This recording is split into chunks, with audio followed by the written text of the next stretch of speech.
Abra sua Bíblia no Evangelho de João, capítulo 2. Nós vamos ler do verso 1 até o verso 12.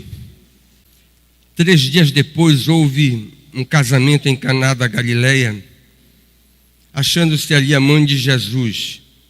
Jesus também foi convidado com os seus discípulos para o casamento.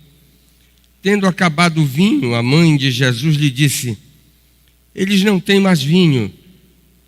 Mas Jesus lhe disse: mulher, que tenho eu contigo? Ainda não é chegada a minha hora. Então ela falou aos serventes: fazei tudo o que ele vos disser. Estavam ali 6 talhas de pedra que os judeus usavam para as purificações, e cada uma levava 2 ou 3 metretas. Jesus lhes disse: enchei de água as talhas, e eles as encheram totalmente. Então lhes determinou: tirai agora e levai ao mestre-sala. Eles o fizeram. Tendo o mestre-sala provado a água transformada em vinho, não sabendo de onde viera, se bem que o sabiam os serventes que haviam tirado a água, chamou o noivo e lhe disse: todos costumam pôr primeiro o bom vinho, e quando já beberam fartamente servem o inferior. Tu, porém, guardaste o bom vinho até agora. Com este deu Jesus princípio a seus sinais em Caná da Galileia, manifestou a sua glória, e os seus discípulos creram nele. Depois disso desceu ele para Cafarnaum com sua mãe, seus irmãos e seus discípulos, e ficaram ali não muitos dias. Vamos orar? Mais uma vez, Senhor, te agradecemos pela bênção de estar na tua casa, pelo privilégio de ter a tua palavra para a nossa instrução. Pedimos que o Senhor nos ajude a compreendê-la, que teu Espírito não apenas ilumine o nosso entendimento para entendermos as verdades que o Senhor deseja nos comunicar, mas suplicamos que o teu Espírito aplique aos nossos corações aquilo que a tua palavra tem para nos dizer. Em nome do Senhor Jesus. Amém. Podem sentar, irmãos. Eu quero ver hoje à noite com os irmãos a interpretação teológica desse milagre. Nós já vimos a interpretação simbólica nessa história. Nós temos de forma magnífica o contraste entre o judaísmo simbolizado pelas vasilhas vazias, pelos cântaros vazios, que representavam o judaísmo esfarrapado, que sustentava uma religiosidade sem sentido. E a água transformada em vinho, a nova espiritualidade do reino de Deus. Jesus estava trazendo novo, não simplesmente algo inédito, mas resgatando a verdadeira espiritualidade que havia sido perdida ao longo da história. Esse texto também nos permite olhar do ponto de vista alegórico, porque ele fala sobre casamento, e nós já vimos aqui algumas lições preciosas sobre essa instituição divina. Mas este milagre, o primeiro milagre da carreira terrena do Senhor Jesus, também admite uma interpretação teológica, porque nessa história nós temos uma doutrina aparecendo de forma saliente, que é a doutrina da providência de Deus, que eu gostaria de considerar com os irmãos hoje pela noite. A providência de Deus é aquela doutrina que as Escrituras nos apresentam, colocando Cristo como o mediador exclusivo, que faz a ponte entre o pecador culpado e sem méritos com o Deus Todo-Poderoso e suficiente para suprir todas as suas carências e necessidades. Na verdade, é essa doutrina que faz com que o mundo continue funcionando, que faz com que os incrédulos continuem vivendo e faz com que os crentes possam dar testemunho da sobreexcelente graça que eles experimentam a cada dia, privando da especialíssima comunhão com o Deus Todo-Poderoso. Nós não temos como dimensionar isso. Pecadores como somos, todos os dias temos o privilégio de ter comunhão com o Altíssimo, com aquele que é o Criador de todo esse universo, sem existir em nós qualquer espécie de mérito ou crédito que pudesse possibilitar a nossa comunhão com aquele que é o Criador de todas as coisas. E nós podemos dizer que experimentamos da presença de Deus todos os dias e gozamos da sua comunhão, porque na verdade Ele é extremamente condescendente com os homens. É condescendente com os incrédulos e também condescendente com aqueles que são seus servos. Eu quero destacar alguns aspectos da doutrina da providência que aparece aqui nessa história. O primeiro aspecto que nós devemos entender e que a Bíblia nos diz de capa a capa é que por mais que Deus seja extraordinariamente providente, a sua providência não isenta os homens de experimentarem dificuldades, dores, provações, tribulações. Crentes e não crentes, preste atenção nisso, passam por provações sem causa pecaminosa. Uma festa de casamento, naqueles dias, prolongava-se usualmente por uma semana e dificilmente uma família judia deixava de observá-la. A presença da família sagrada nessa festa de casamento aqui em João capítulo 2 e a intimidade que Maria parece revelar com aquela família que está festejando o casamento de alguém que nós não temos o nome, o evangelista não registrou quem era que estava casando, nos dá uma indicação muito clara que aquela família não era uma família comum. Era uma família crente, piedosa, provavelmente pessoas que poderiam estar incluídas entre aquele grupo que nós costumamos chamar de remanescente fiel. E eu repito, do contrário, a família sagrada não estaria ali. E o próprio Jesus não se prestaria para abrilhantar aquele casamento. Portanto, era uma família especialíssima do ponto de vista da fé.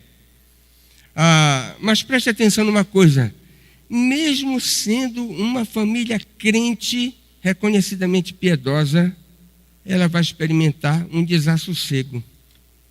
A falta do vinho no meio de uma festa que está patrocinando de casamento.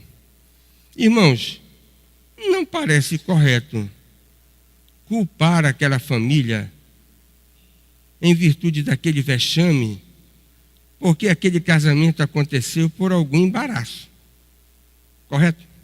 Não, faltou vinho e aquela família quase passou por um verdadeiro vexame, porque na verdade aquele namoro foi atrapalhado, aquele noivado deixou a desejar, e na verdade aquele casamento não era tão do agrado de Deus, por isso que eles passaram por aquela tribulação.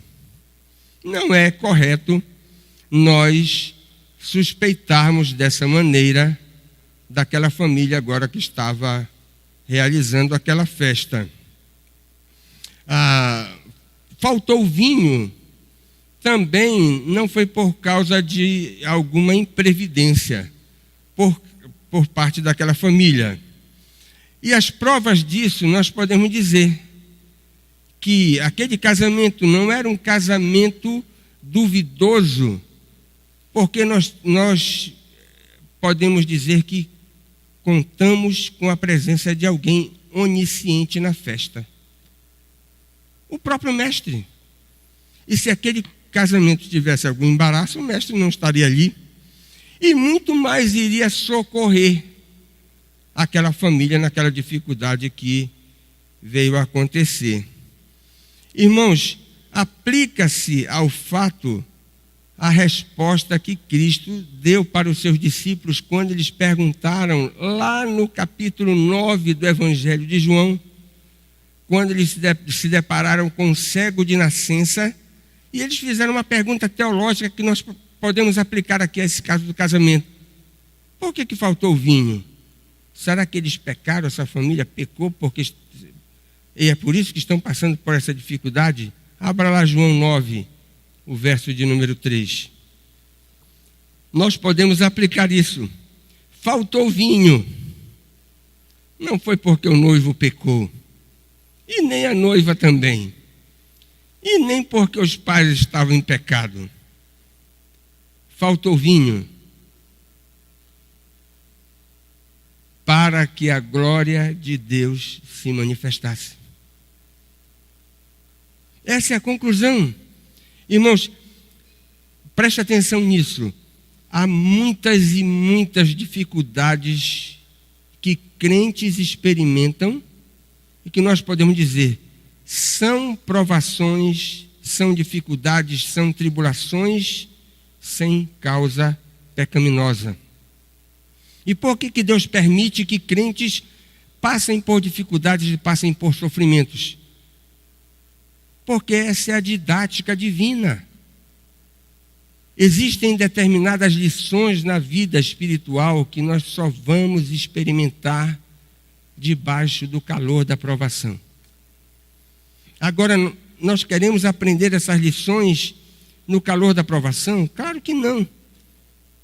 Mas quando nós temos bonança, quando o tempo está bom, o nosso espírito não está atento para aprender essas lições. Então lá vai um foguinho para você, né? Para fazer com que você experimente alguma dificuldade, a fim de que seu espírito agora se mostre aguçado para perceber aquilo que Deus quer falar com você. Que na tranquilidade os seus ouvidos parecem estar tapados.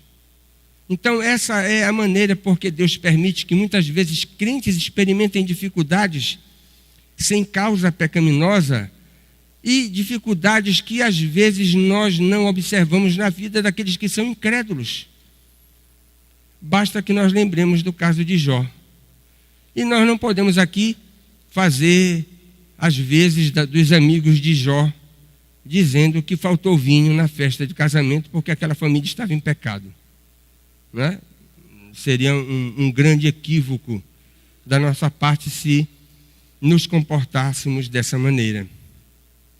Irmãos, a segunda lição que nós aprendemos aqui sobre a providência divina é que a providência não isenta os crentes do exercício da fé. E aqui tem uma chave muito importante do ponto de vista prático para nós lidarmos com Deus nas nossas dificuldades. Porque esse milagre, ele nos ensina que duas coisas são necessárias para que nós exercitemos essas virtudes quando estivermos passando por dificuldades. Você quer exercitar a fé?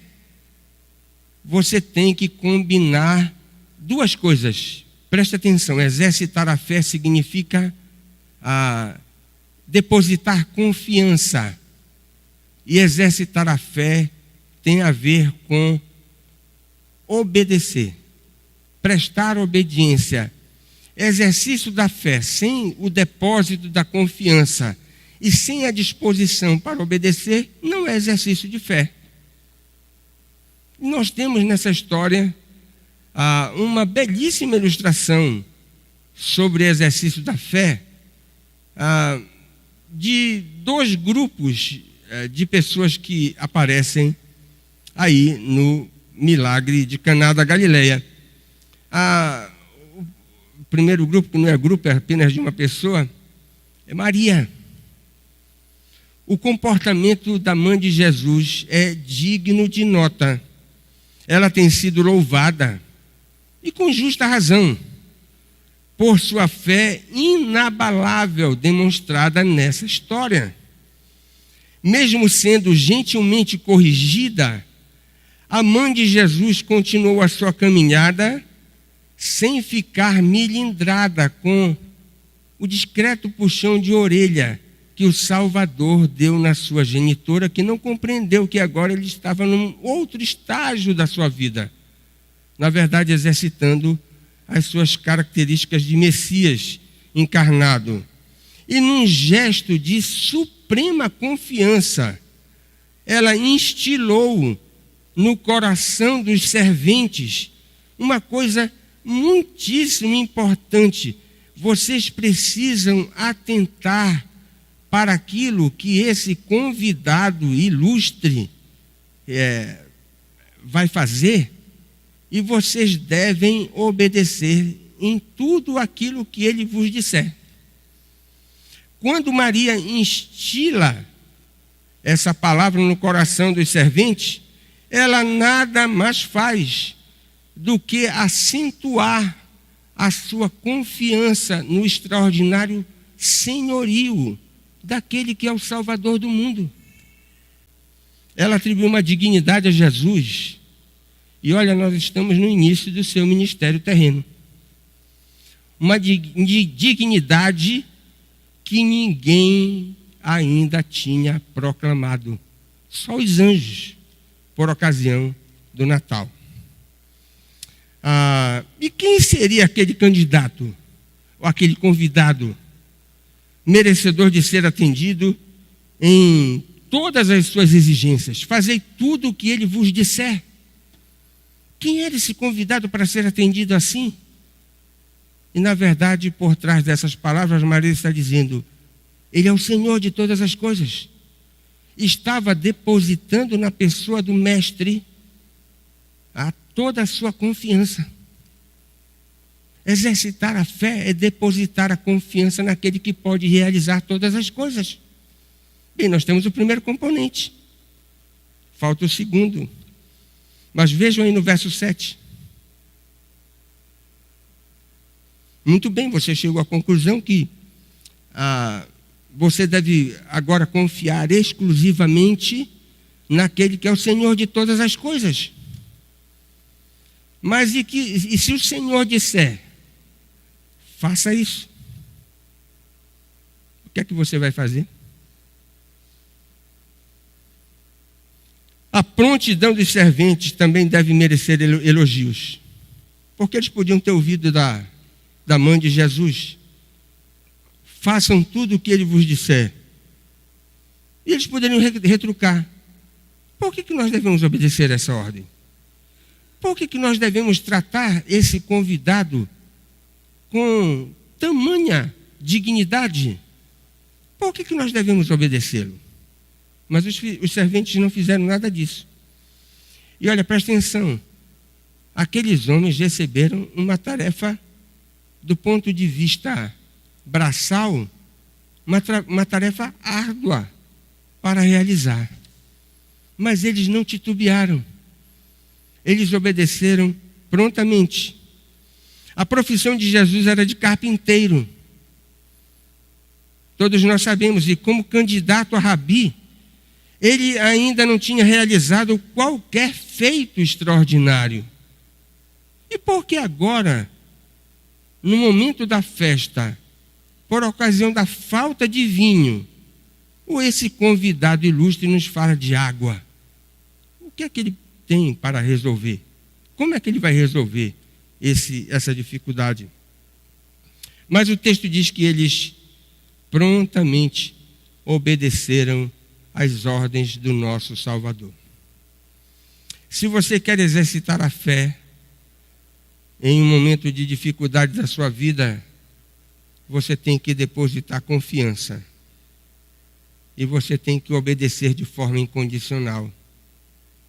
São duas coisas que estão inseparavelmente casadas. A doutrina da providência não age a favor daqueles que, no meio das dificuldades, ficam deitados numa rede, esperando que os anjos venham servir um suco de laranja, para que eles possam matar a sede.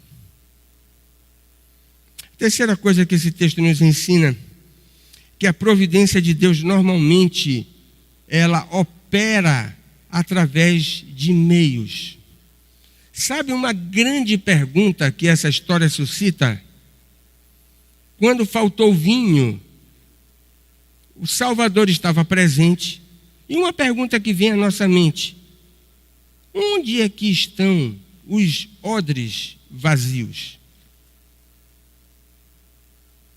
O vinho era servido em odres, né, que eram recipientes de couro ou de barro, onde a bebida era agasalhada, e de acordo com a festa, o desenvolvimento da festa, os convidados eram servidos e esses odres ficavam secos, como de fato ficaram, e os convidados atestaram, portanto, um fiasco na festa, porque acabou a própria bebida que providenciava a recreação daqueles que haviam sido convidados.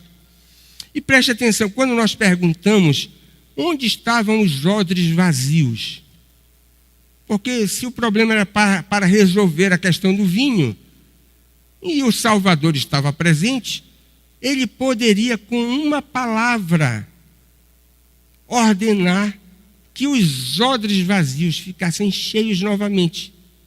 Quem aqui duvida disso, levante a mão, se tem coragem para isso. Ninguém, né?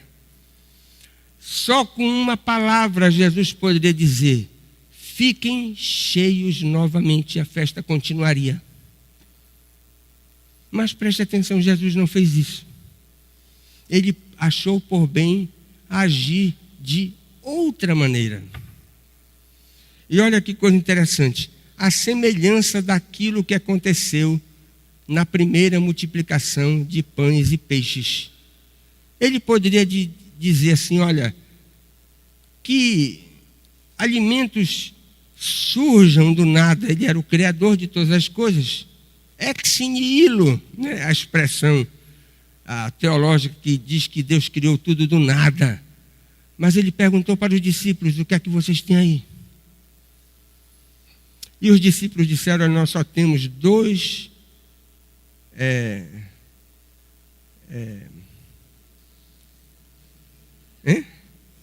5 pães e 2 peixinhos. Nós só temos 5 pães e 2 peixinhos. Mas o que é isso para 5.000 pessoas? Mas Jesus vai agir multiplicando comida a partir de 5 pães e 2 peixinhos. Olha que coisa interessante. A lição envolvida aqui é que a providência divina geralmente opera a partir daquilo que os homens podem dispor, aumentando significativamente o pouco, ou transformando aquilo que é inócuo e insípido. Irmãos, aqui cabe uma observação. E há uma tendência muito grande da nossa natureza decaída querer racionalizar milagres. Se há alguma coisa que não se presta para ser colocada numa equação racional, minha voz já está falhando. Se há alguma coisa que não se presta para a gente colocar numa equação matemática, racional, nós podemos dizer que são milagres. milagres não se prestam para serem interpretados de forma racionalista.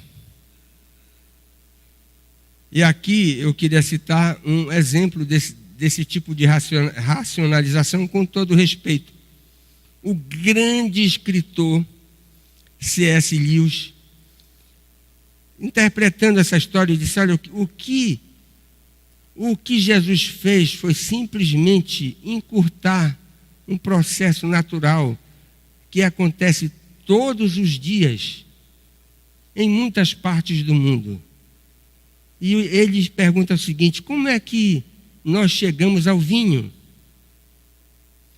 Nós chegamos ao vinho quando a chuva cai do céu, molha a terra, e a parreira sorve essa água e transforma em seiva, e a seiva faz com que a planta gere um fruto, e o agricultor colhe a uva, amasse a uva e produza o vinho. E o que Jesus fez foi simplesmente encurtar o processo. Num pequeno espaço de tempo, ele transformou água em vinho, mas não é assim que acontece na natureza. E eu posso dizer com todo respeito ao ilustre escritor, a sua tese está equivocada. A sua tese está equivocada. Jesus, na verdade, agiu através de meios, mas nós não podemos dizer que ele simplesmente encurtou o processo natural, porque, preste atenção, irmãos, milagres do ponto de vista bíblico não é o natural desconhecido, não é o natural encurtado. Se você quer um conceito de milagres nas Escrituras, e é isso que não cabe na cabeça dos racionalistas que inauguraram a era moderna e trouxeram um ceticismo sem tamanho que se espalhou pelo mundo, milagres são ações sobrenaturais da parte de Deus. Não é, Davi? O cientista está dizendo, está quase quebrando a cabeça. Milagres são operações sobrenaturais do poder de Deus. Milagres não são coisas naturais que nós desconhecemos, nem encurtação de processos naturais que nós não conseguimos fazer. Mas uma quarta lição da providência de Deus que nós temos aqui nessa história, e eu creio que você já deve ter experiência com isso. Irmãos, a providência de Deus é surpreendente. Ela é extraordinariamente surpreendente. E aqui eu queria fazer um desafio para os solteiros, não é? Eu gostaria que você dissesse assim: olha, eu quero casar bem, mas quem sabe a providência de Deus vai lhe surpreender, e você vai casar melhor do que você podia imaginar. Irmãos, com muita frequência, a providência divina, ela prega peças na gente. E eu pensei que ia comer no Natal um arroz com passas. Irmãos, me veio um peru, né? E o Paulo Maia me convidou para comer na casa dele um fazão. Eu nunca vi essa ave. Mas sempre eu falo de comida fina. Eu nunca comi fazão, não sei nem que cor é a carne, não é? Mas às vezes você pensa que você vai comer um bife acebolado, que já estava de bom tamanho, né? Já estava de bom tamanho. E você vai comer um peru com frutas. Muito mais daquilo que você poderia imaginar. Olha que coisa extraordinária. Preste atenção. Como é que você não pode ter no seu coração essa expectativa? Se nós estamos falando da providência divina, e a providência divina nada mais é do que a condescendência de Deus em nos colocar em contato com o seu poder. E preste atenção, quando nós nos colocamos em contato com o poder de Deus, como é que você quer prever as coisas? Contato com o poder de Deus nós podemos dizer que vai gerar em nós experiências imprevisíveis. Como é que você quer racionalizar isso? Experiências imprevisíveis. E uma coisa maravilhosa dessa história é que Jesus vai começar a sua carreira de milagres no seu ministério terreno, fazendo uma coisa inédita. Inédita. Ninguém na história bíblica transformou água em vinho. E pelo que se sabe, depois disso, ninguém fez também. Tem uma história na internet aí com um pastor presbiteriano. Mas não é verdade. Irmãos, a transformação de água em vinho é uma realização ímpar, singular. E é o bispo Riley quem nos diz isso. Em nenhuma parte da Bíblia nós lemos sobre qualquer profeta ou apóstolo que tenha operado um milagre segundo esses mesmos padrões. E olha que os apóstolos e os profetas do passado foram notáveis nas suas realizações portentosas, mas ninguém transformou água em vinho. Não somos informados, diz o bispo, de qualquer ação exterior que tenha precedido ou acompanhado a realização desse milagre. Segunda coisa, Cristo vai modificar a natureza do produto. A água é incolor, inodora e insípida. O cientista Davi sabe disso. Nem carbono tem, ele diz. A água é incolor, inodora e insípida. Cristo vai transformá-la em vinho, dando-lhe cor, aroma e sabor característicos. Terceiro, Cristo não apenas vai fazer alguma coisa inédita, transformando água em vinho, mas o produto que ele vai apresentar é de uma qualidade excelentíssima. E uma outra coisa que nos vem à mente, será que nós devemos esperar coisas medíocres da providência divina? Se ela nos surpreende, ela vai nos assombrar também na qualidade do produto que vai nos trazer. O vinho novo é melhor, diz o texto.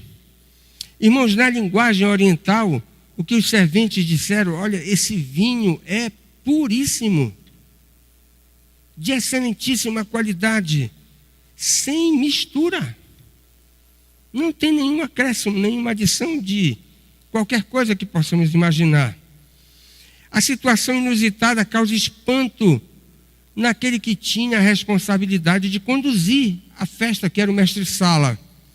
E preste atenção, eram homens experientes nessa questão do serviço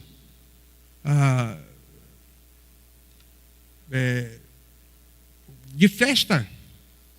E foram completamente surpreendidos por aquilo que havia sido realizado pelo próprio Salvador. E quarto, Jesus Cristo vai assegurar a oferta do produto por um tempo significativo. Esse é o quarto detalhe da surpresa do milagre. Não é possível precisar quanto tempo já havia transcorrido daquela festa de casamento. Possivelmente eles já estavam nos últimos dias. E as talhas que são mencionadas no próprio texto eram recipientes volumosos. E o texto diz que naqueles recipientes nós poderíamos ter entre 80 a 100 litros de líquido. 2 ou 3 metretas significa 80 a 100 litros. Significa que nós temos no conjunto todo na ordem de 500 litros de vinho de excelentíssima qualidade. Quem é que vai dar conta de tudo isso? Impossível. Se alguns dias só iriam decorrer para terminar a festa de casamento, aqueles convidados não iriam dar conta de tanto vinho espetacular, produzido pelo próprio Senhor. Dificilmente os convivas teriam consumido uma quantidade dessa ordem até ali. 500 litros de vinho eles consumiram? Dificilmente. E agora eles tinham essa quantidade disponível para o resto da festa. Não é alguma coisa surpreendente, espantosa, que assombra?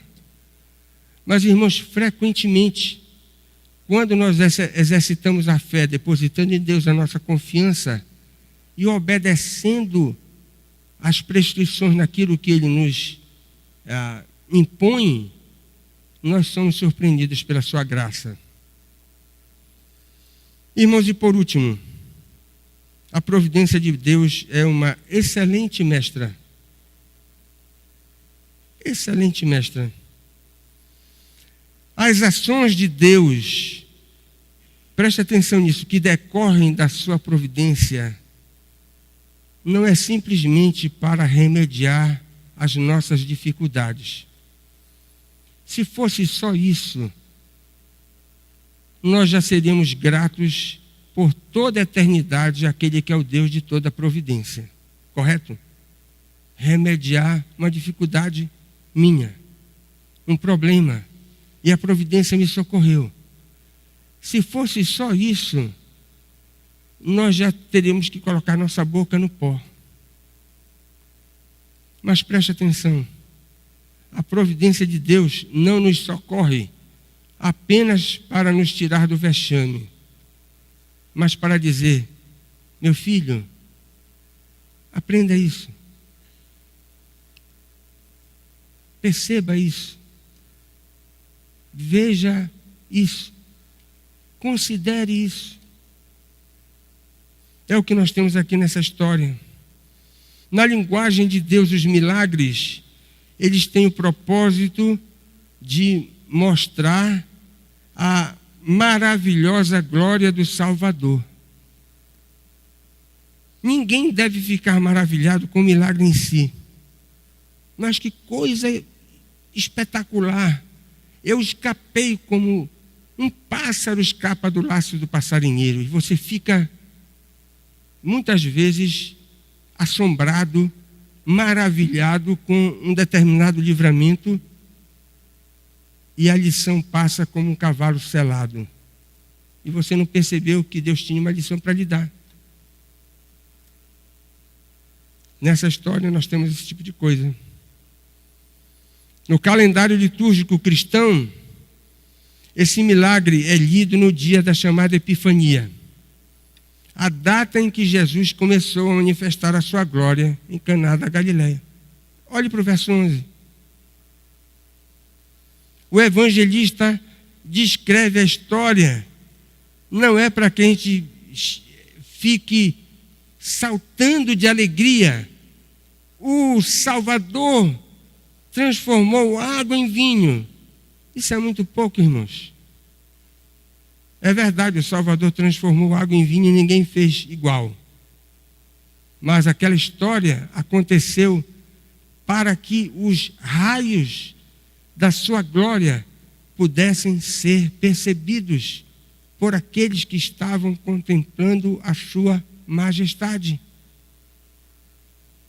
E se nós deixamos de perceber isso, nós perdemos o melhor da história, da providência de Deus. Este sinal é uma manifestação da infinita condescendência divina para conosco. Preste atenção nisso. Ninguém poderia conhecer os atributos de Cristo se ele, na sua condescendência, não se dispusesse a revelá-los para nós. paulatinamente, para que pudéssemos compreender a majestade da sua pessoa. Os milagres não eram simplesmente obras poderosas, mas preste atenção nisso. Todas as ações da providência divina são ações revelatórias. Tem o objetivo de nos ensinar alguma coisa. Apontam para além de si mesmas, para a glória daquele que realiza esses atos providenciais. Mais do que prestar atenção na providência divina, nós devemos olhar para aquele que é a providência em pessoa. A pessoa daquele que realiza esses atos de providência para conosco. Mas olha que coisa interessante. Nem todos perceberam a manifestação dos raios da glória de Cristo aqui. Observe, por isso que eu li o versículo 12. Olha o versículo 12 aí. Quem era que estava na festa? A sua mãe. A sua mãe viu. Mas olha quem estava na festa, em Caná da Galileia. Os irmãos de Jesus. Deixa eu fazer uma pergunta para você. Será que os irmãos de Jesus viram os raios da glória de Cristo? Abra João capítulo 7. Veja o verso 5. Acharam? O que é que diz João 7,5? Pois os próprios irmãos de Jesus não criam nele. Eles só vão crer em Cristo depois da ressurreição. Sabe qual é a lição para nós? Incrédulos não percebem os sinais da providência de Deus. É possível que, como crentes, nós percamos, não percebamos esses sinais por uma espécie de miopia temporária. Crentes também, em alguns momentos, são incrédulos, né? Mas ímpios, gente em conversa, são incrédulos continuamente. Incrédulos não percebem os sinais da glória de Deus. Significa dizer que aqueles irmãos de Jesus, apesar de estarem na festa, eles não derivaram qualquer benefício espiritual daquilo que o Salvador realizou com tanta majestade, com tanta maestria, com tanto poder, para manifestar o seu poder. Deixa eu perguntar algumas coisas para você hoje à noite. Quem aqui conhece alguém que reclama de Deus quando está passando por dificuldades? Você conhece alguém que murmura e às vezes diz que a culpa é de Deus? Mas esse é um pecado terrível. Culpar a Deus pelas dificuldades pelas quais Ele nos permite passar. Segundo, você está passando por dificuldades, alguma provação? Está precisando exercitar a fé? Depositar a confiança no Altíssimo? Obedecer de forma incondicional? Levante a sua mão só no coração. Não vou pedir que você levante a mão aqui para ninguém ver, né? Mas se você está precisando da graça de Deus, da providência divina na sua vida, então preste atenção que você tem que cumprir a receita. Depositar confiança e obedecer de forma incondicional. Sem esses dois ingredientes, não tem como. Tem que obedecer. Tem que confiar.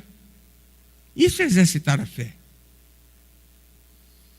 Você lembra de alguma ação maravilhosa, providencial de Deus na sua vida, na sua história como crente? Eu já estou aqui com as minhas duas mãos levantadas, né? Muitas vezes eu estava passando por uma situação difícil, complicada, uma sinuca de bico, e Deus foi extremamente generoso para com você. Ele agiu a seu favor de forma maravilhosa, como você nem imaginava. Talvez nem numa situação vexatória, né? Talvez nem numa sinuca de bico, né? Mas talvez numa coisa que você talvez pretendeu na sua vida, e você pretendeu comer um arroz agulhinha, e você comeu aquele outro tipo de arroz, que às vezes você nem encontra no supermercado, não sei nem qual é o nome daquele que é um escurinho, né? Suprassumo do arroz. Você pensou numa bicicleta e ele deu uma Ferrari, né? Às vezes você pensa em alguma coisa tão pequena e insignificante, e Deus age de forma tão generosa, e lhe abençoa de forma tão extraordinária. Irmãos, é de chorar quando a gente passa por essas situações assim, de colocar a boca no pó. Como Deus é condescendente, extraordinariamente condescendente para conosco. Como nós não somos sequer capazes de prever. Ele é o Deus de todo o poder. E por último, quem aqui conhece pessoas espiritualmente cegas, que mesmo diante dos maiores milagres, viram as costas para Deus, não querem saber do Evangelho, e muitas vezes até desandam a boca contra o próprio Senhor Jesus? Conhece alguém assim? Os milagres estão acontecendo, os sinais estão aparecendo, e as pessoas estão cegas diante da extraordinária providência divina. Irmãos, se algum nome passa pela sua cabeça agora, ore. Ore por essa pessoa. Talvez um parente seu, talvez um vizinho seu, talvez um colega de trabalho seu, ou mesmo um conhecido antigo. Que Deus nos abençoe grandemente e nos faça a perceber os sinais da providência de Deus para conosco. Vamos ficar em pé.